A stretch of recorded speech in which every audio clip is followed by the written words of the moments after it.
Bonjour, bonjour, à nouveau moi, pour la dernière fois. Et oui, ça y est, c'est déjà vite passé quand même ces 2 jours, hein. Et pour ce talk, on va accueillir Ayeb qui va nous parler, pas de Quick cette fois-ci, Quick est un framework JS, encore un, mais on va parler plutôt aujourd'hui de Rust. Alors quand j'ai posé la question à Ayeb, pourquoi parler de Rust, il m'a dit, bah, écoute, j'avais envie de l'apprendre, et pour moi, le meilleur moyen de l'apprendre, c'est d'en parler à d'autres personnes. Je trouve ça super courageux, super cool d'ailleurs. Et il m'a fait beaucoup rire aussi, je voulais vous le dire, parce qu'il m'a dit avec Quick, j'ai fait plein de petites conférences, mais j'avais toujours des petites salles.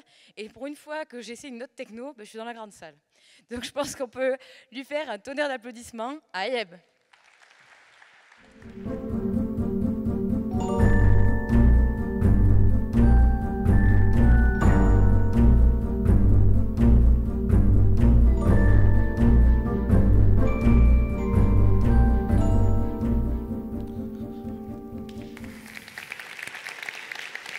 Bonjour, est-ce que vous m'entendez bien? C'est bon, très bien, ça fonctionne. Je m'appelle Ayoub Alouane, je suis un software engineer chez Adservio et aujourd'hui je vais vous parler de Rust.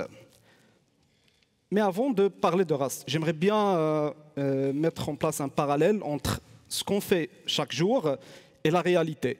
Alors cette photo ici, c'était générée par ChatGPT, par DALL-E 3. Et ce que j'ai écrit, c'est généralement une image où il y a un Marocain qui est en train d'attendre un couscous. Et c'est ce qu'il m'a généré. Bon, imaginez, vous êtes dans un restaurant et vous attendez un couscous. Marocain, bien sûr. Alors, le serveur, il vous dit, vous devez attendre 45 minutes et vous allez payer 60 euros. Bon, 60 euros, c'est pas cher pour un couscous marocain. Mais bon, on va dire 250 euros. Vous devez payer 250 euros et vous allez attendre 45 minutes. Mais à côté de ce restaurant, il y a un autre qui va vous offrir la même qualité, le même couscous, en 15 minutes, et vous allez payer 13 euros. Lequel vous allez choisir? Sauf si vous ne voulez pas perdre de l'argent et du temps, ça dépend. Mais bon, je sais que vous ne voulez pas perdre de l'argent et du temps, alors vous allez choisir l'autre. Pourquoi j'ai mentionné cet exemple? Parce que si on travaille avec Rust, c'est pour la même raison. C'est parce que ça ne coûte pas cher, on va faire beaucoup d'économies en termes de ressources, c'est parce que c'est très performant, on ne va pas attendre beaucoup pour avoir une réponse. Mais avant d'aller montrer quelque chose sur Rust, j'aimerais bien commencer par des exemples et des cas des grandes entreprises qui ont migré d'un langage à un autre. Alors, le cas de Discord, pour vous dire le contexte, ils avaient un service de read state. Alors, qu'est-ce qu'il fait ce service? Son job, c'est qu'il traque est-ce qu'un message il était lu par l'utilisateur dans cette chaîne ou pas. Alors, le service il fonctionne bien, mais ils ont remarqué un truc, c'est qu'il y avait des spike latency. C'est quoi spike latency? C'est que chaque 2 minutes, le service il met beaucoup de temps pour répondre. Alors, c'était dû à quoi? Ils ont cherché, ils ont regardé, ils ont trouvé que c'était dû au garbage collector de Go. Chaque 2 minutes, Go, il force le garbage collector pour supprimer tout ce qui existe dans la mémoire. C'est son rôle. Alors, qu'est-ce qu'ils ont dit? Ils ont dit on va essayer d'améliorer, d'optimiser. Et quand on dit Discord, il essaie d'améliorer, d'optimiser, ce n'est pas le code. Alors, on sait que le code, bon, ils disent qu'il est bien fait et tout, mais ils vont essayer de vraiment modifier dans Go, dans le garbage collector, par exemple. Alors, il ne va pas se lancer chaque 2 minutes, mais il va peut-être prendre 3-4 minutes pour ne pas avoir cette latency. D'accord? Après plusieurs optimisations, ils ont remarqué que c'est que des workarounds. Pas tout fonctionne bien. D'accord? Il y avait d'autres équipes qui ont déjà fait des migrations de d'autres services vers Rust. Ils ont dit, peut-être on doit migrer de Go à Rust. Et quand ils ont migré, et pourquoi déjà ils ont fait ce choix? Parce que ce n'est pas la même manière de gestion de mémoire. Alors, le résultat, c'est quoi? C'est qu'on a Go qui fait une latency spike chaque 2 minutes, mais Rust qui est stable. Pourquoi? La réponse est très simple, parce que Rust n'a pas de garbage collector. Alors, comment il gère la mémoire? Il la gère à travers le borrow checker. D'accord? Et je vais vous montrer dans le code comment ça fonctionne. et comme ça, Rust a gagné. Alors ça, c'était aussi généré par ChatGPT. Je lui ai dit, tu me mets le logo de Rust qui est en train de manger le logo de Go. Il m'a dit non, je n'ai pas le droit de le faire, car c'est les trucs de copyright et tout. Et je lui ai dit, alors fais-moi un crabe orange qui est en train de manger le... J'ai oublié le nom du truc, qui est l'autre avec cette couleur. Il m'a fait ça, je pense que c'est très proche. Alors, pour vous montrer d'autres cas d'utilisation aussi, il y a une solution qui s'appelle Tunable.io. Ils avaient quoi? Ils avaient une application qui envoie des métriques à Datadog. Bon, après beaucoup de temps, certaines métriques ils sont devenues obsolètes. Alors ils vont faire quoi? Ils ne peuvent pas aller modifier dans le code source parce que c'est coûteux, ça va prendre du temps et c'est très risqué de modifier un legacy code peut-être qui date de peut-être 20 ans, je ne sais pas quoi. Alors ils ont dit quoi? Ils ont dit, on va mettre en place un filtre. Ce filtre, il fera quoi? Il est écrit en Node.js. Il va filtrer les métriques qu'il va recevoir de l'application et il va les envoyer à Datadog. Bon, après beaucoup de temps, 2021, ils ont ajouté plus que 1,4 million de métriques. Il n'arrive plus à scaler ce filtre. Alors, ce filtre, il consommait combien? Il consommait 1000 CPU et 400 Go de RAM. D'accord, c'est beaucoup. C'est fait en Node.js. Mais bon, il y avait beaucoup de métriques. Bon, c'est ce qu'ils consomment. Ils ont dit quoi? C'est beaucoup, c'est coûteux, et le filtre, il prend beaucoup de temps. Alors on fera quoi? On va le réécrire avec Rust. Alors imaginez combien ils ont optimisé, ils ont gagné. Bon, en termes de CPU, c'était une optimisation de 75%. En termes de mémoire, c'était une optimisation de 95%. Ben, ce n'est pas 100%, mais c'est 95%.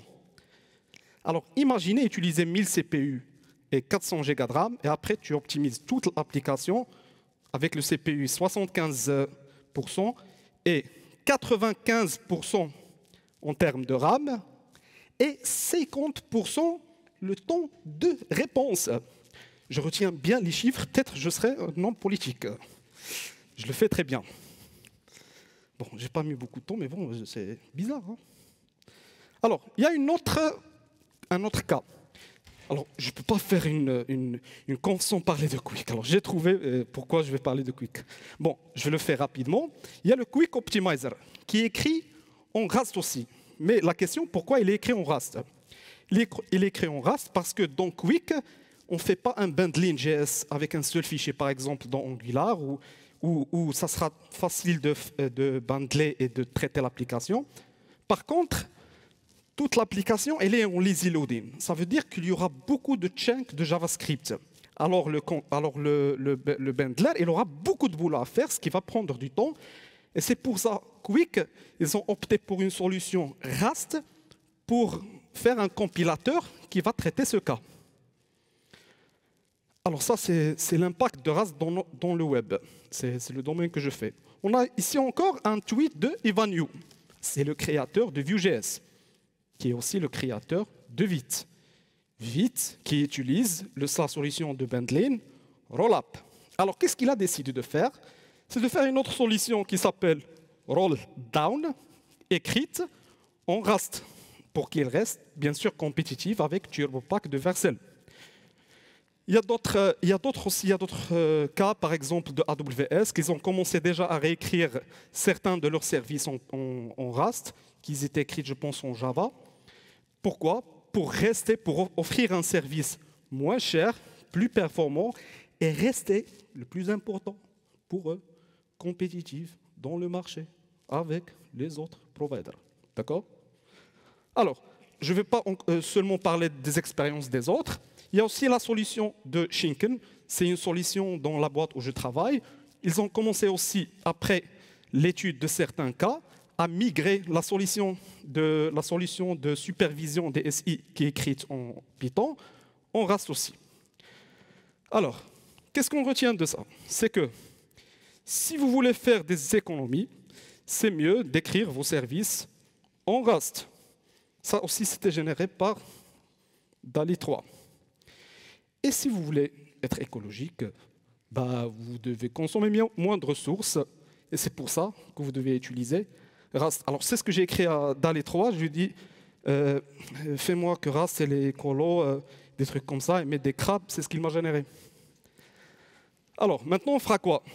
Il me reste, je pense, 10 minutes. Le démo. Alors, je vais essayer de faire un démo rapidement. Et c'est ça, c'est que je ne peux pas faire une présentation sans mettre un petit peu de code. Comme ça, vous allez voir avec moi comment le borrow checker il fonctionne dans Rust. Alors, mais avant de parler du borrow checker, est-ce que tout le monde comprend c'est quoi le stack et le heap? C'est la majorité. Voilà, c'est que c'est la majorité. Bien sûr, c'est la majorité. Ça doit être la majorité. Bon, alors ce qu'on va faire maintenant, c'est qu'on va essayer de coder tout un petit exemple pour montrer la différence entre Rust et les autres langages et comment ce borrow checker il fonctionne au moment, car il gère la mémoire, pas dans le runtime comme Go par exemple, mais au moment de la compilation. Alors, j'espère que ça fonctionne. Alors, je vais coder. On va coder le main simple, où on va afficher. Est-ce que vous pouvez voir le code ou pas? Ouais, alors, je dois peut-être... C'est mieux? Très bien. Alors, ici, je vais écrire un print d'un simple. Hello.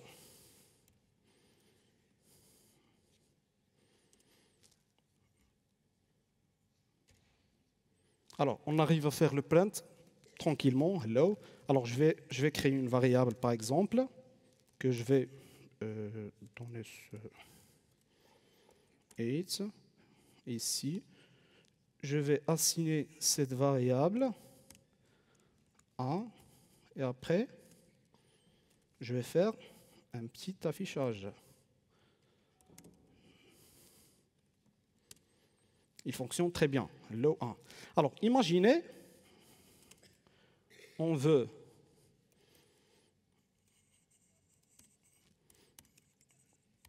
alors, sur TypeScript, ça fonctionne bien sûr.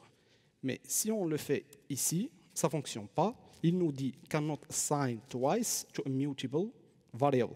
Ça veut dire que les variables sur Rust, ils sont par défaut immutables. Si on veut que ça soit mutable, il faut venir ici et le définir. Et c'est comme ça qu'on gère la mémoire et on voit dans le code ce qu'on est en train de faire. D'accord?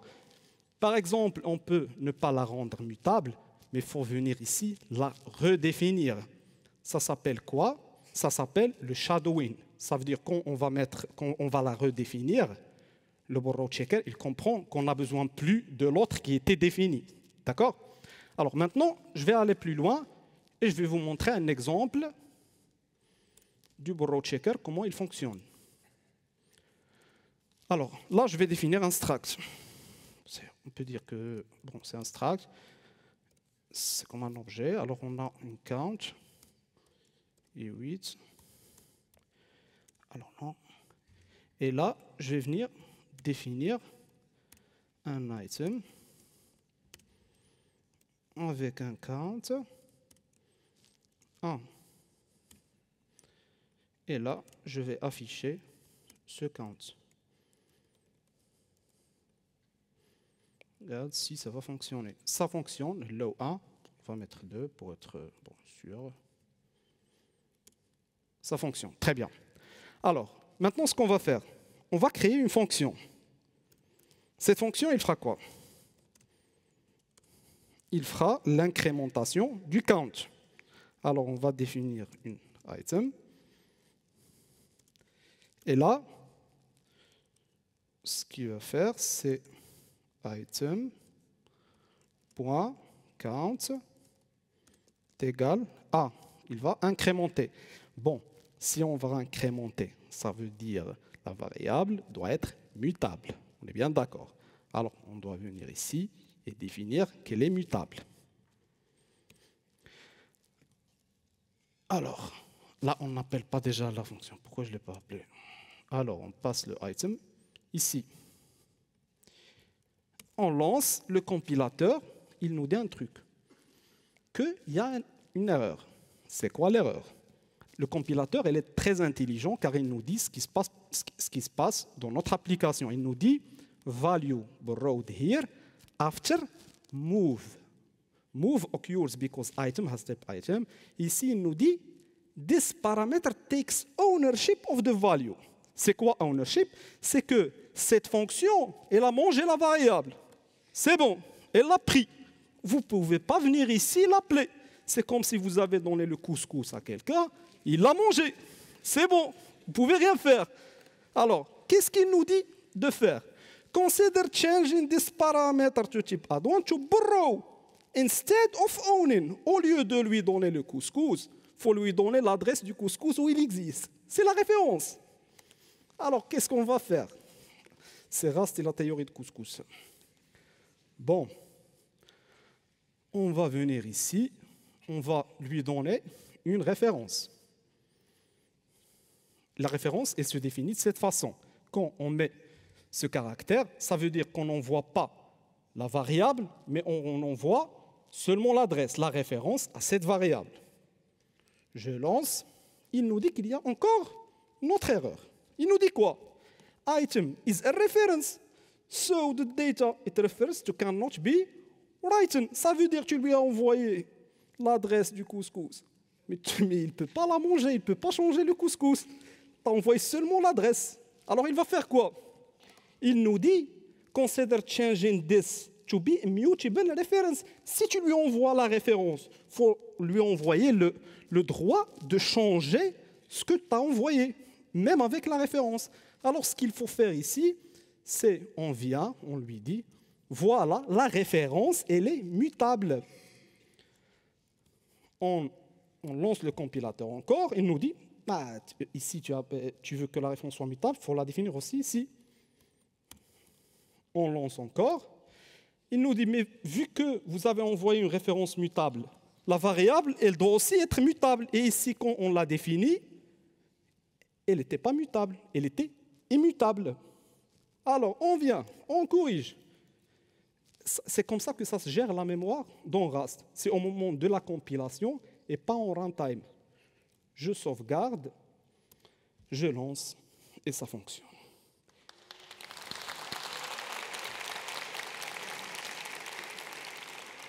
Et voilà, vous étiez avec moi dans la présentation de Rust et la théorie du couscous. Et merci.